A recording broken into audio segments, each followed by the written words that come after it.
Okay, today is June the 4th, 2016, and right now at 10:50 p.m. we have a temperature of 71 degrees here in the foothills of Los Angeles. We have a relative humidity of 32%. We have a barometer reading of 29.97 inches, and the dew point is 40 degrees. And today it was very hot. It was 101 degrees up in the foothill areas. Yesterday in the foothills it was 102. Uh, all the way from Silmar all the way over to uh, out into Monrovia. It was fairly hot, right within about a degree or two. All right, so right now we have clear skies. We do have a large fire in the city of Calabasas, which is about 35 miles from the foothills. Calabasas is on the 101 freeway, and Topanga Canyon is where the fire is located on Topanga Canyon Road, which runs between the valley, the San Fernando Valley, and the beach area. Topanga Beach is right there at Coast Highway, and a very large fire. I was riding out in that area and got some pictures. It's a dangerous neighborhood fire, and there are people being evacuated, uh, and of course. Um, we're always worried about this kind of thing happening on the hottest days of the season, and bigger than hell, somebody probably started that fire. Right now, there's no wind, but in those canyons, the fires will generate their own weather conditions because of the heat and all the rest of it. The heat, the convection generates a lot of wind. So we're hoping that those planes and those helicopters, mainly it's all helicopters right now, dropping water. There's a local reservoir, a lake up in that area, and they're dropping water. But there was a lot of flare-ups. I actually saw the flames, and so anyhow, I hope they get that fire out. Okay, what we're looking at here is the water vapor loop. We can see a developing system here. This is not marked as any sort of a gale or storm on the map, but it is receiving some attention from the operators of these transmitters because there is a transmitter right here, and pushing this entire frontal system down past Hawaii. I would expect that Hawaii is probably getting a lot of aerosol chemtrail activity right here. We can see that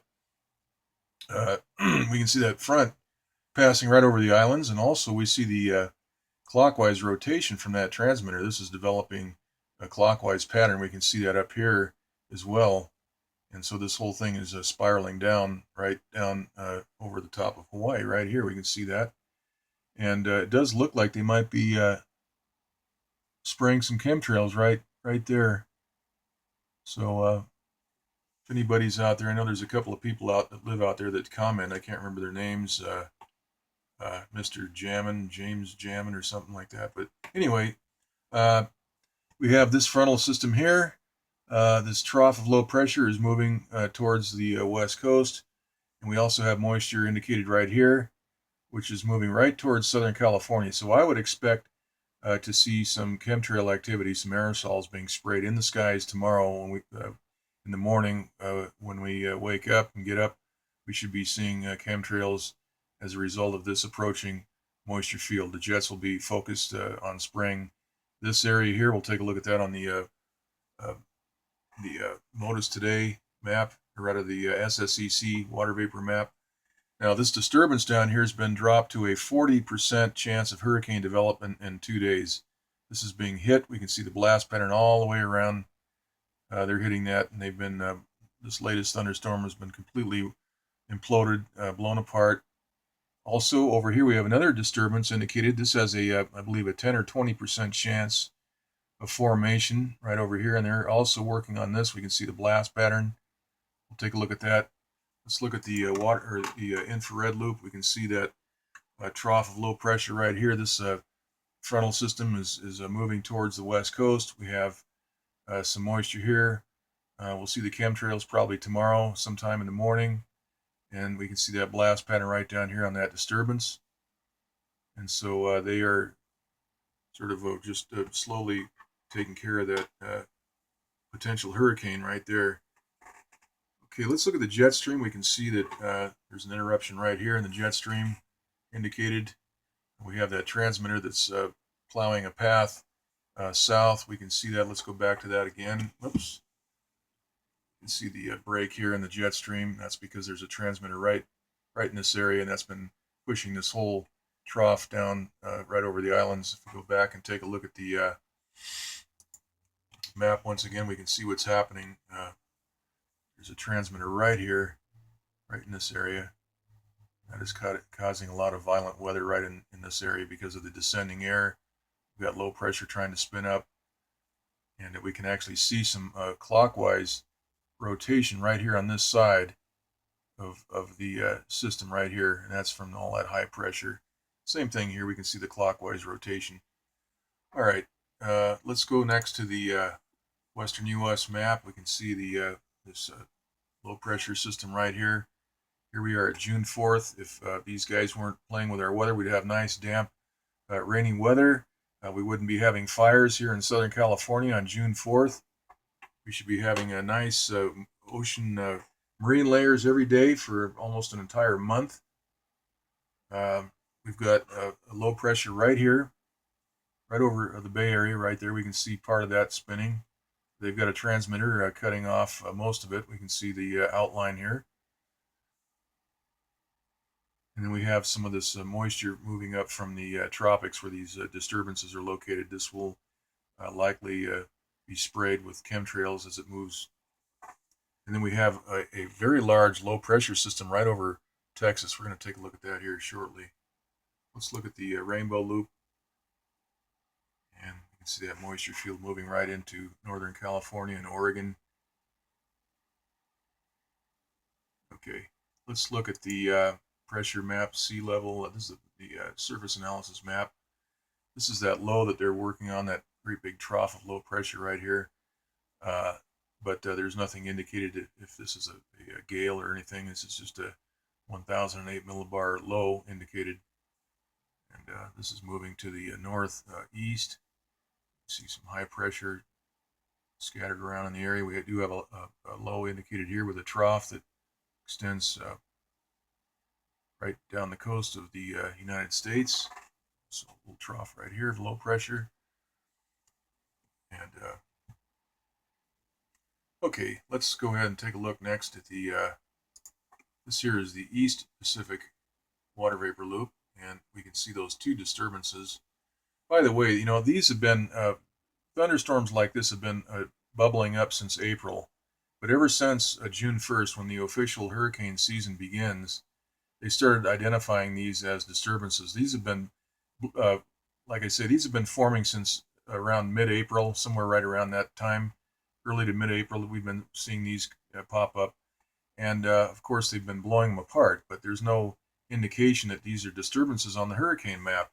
Only until June the 1st, the start of the official hurricane season, did we start to see the hurricane center maps, the National Hurricane Center maps indicating disturbances. So this is sort of a game I guess they're playing. We've been watching these, everybody that follows these videos, we've been watching these pretty much religiously. They blow them up, and with the heat, these are superheated with microwave. We can see the blast pattern. You can see the shock wave there moving out right there. And also right here, right there, that blast pattern. Let's take a look at this in the visible loop. You can see the photoshopping over here on this new disturbance right here. We can see all the fluorescent overlay. They're hiding their work. We can't see the dimple marks. And then, of course, over here, we can see the shock wave from an earlier blast. All right. All right, now here's the infrared loop. I skipped over this, but here's what the infrared loop, rainbow loop looks like. You can see a lot of evidence of a blast pattern right here where all that superheated water vapor is shooting out radially from the core. Where this core implodes, you can see all that color change. The same thing over here. This is a large thunderstorm system over here. That is also being attacked. All right, let's keep moving here. Let's go look there. We saw that. Here is the SSEC map, water vapor map. And we can see some chemtrail activity right here. got that low pressure right over the Bay Area and moving north. Chemtrails all through here. And let's scroll down to the Hawaiian Islands and see what we can see down there. Okay, so it does look like they are spraying. We can see these lines here and here. They are spraying. It looks like they're spraying heavily all through this area. I'd like to hear some feedback from you guys out on the Hawaiian Islands. Looks like they are spraying though. Also right all through this entire area right here. They've got descending air, high pressure being forced into this area. That's creating a clockwise rotation, while this low right here tries to develop. This looks like a developing gale, but it's not indicated as such. Okay, let's go back up to the area. Now tomorrow, because of all this moving into California, Southern California, we should expect to see a lot of chemtrailing right in this area as this moves in, so we'll keep tabs on that. Okay, let's go to the pressure maps real quick, and we can see the got a high indicated here, and we've got this low, this big low pressure right out here. Let's take a look at the 500 millibar. We have a upper level low right off of the Bay Area right here, another low here. Or excuse me, that is indicated as a high. That is a high right here, high pressure. Pardon me, in this big trough of low pressure right here. This is supposed to move in. See what happens. They got. We'll just have to. We'll have to see what they do.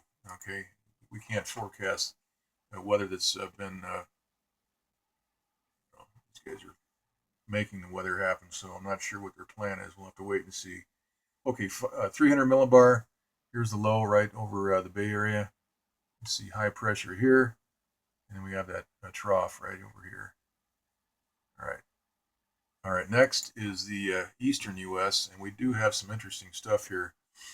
The Hurricane Center map is showing a developing or a disturbance right here near the Yucatan Peninsula right there. But look what's happening here. We already have rotation.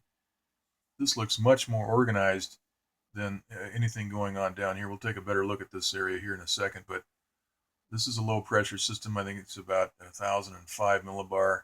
It does have rotation. It's now out over the Gulf of Mexico, which is around 83 degrees. The waters here in this Gulf are not as warm as they were the last couple of years.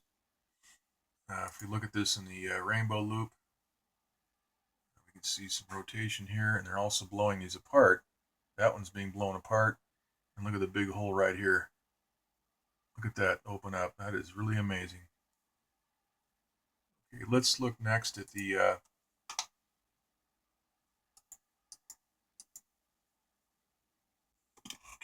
here is the second here, we better go back.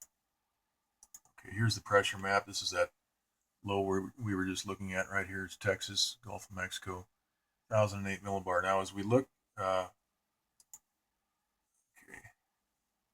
we are Bonnie's indicated out here, but we have this thing, 80% chance of hurricane formation in 2 days. But up here, this area here looks much more organized, but there's much lower pressure down here. If we look at the, by the way, let's go back and take a look at the Eastern Pacific here real quick. We got this thing here, that's 40%. They've been blowing these apart. That's why there's not too much of a threat here. We got 40% here, 20% there. Okay, we saw, okay, here's the lower pressure where that disturbance is right here, 1,005 millibar. And quickly, we have the Gulf of Mexico. Once again, see that rotation. And we can see this being blown apart right here. Also, this is being cleared out. Okay, so that is the summary. And we will do another update tomorrow. Okay, that's it.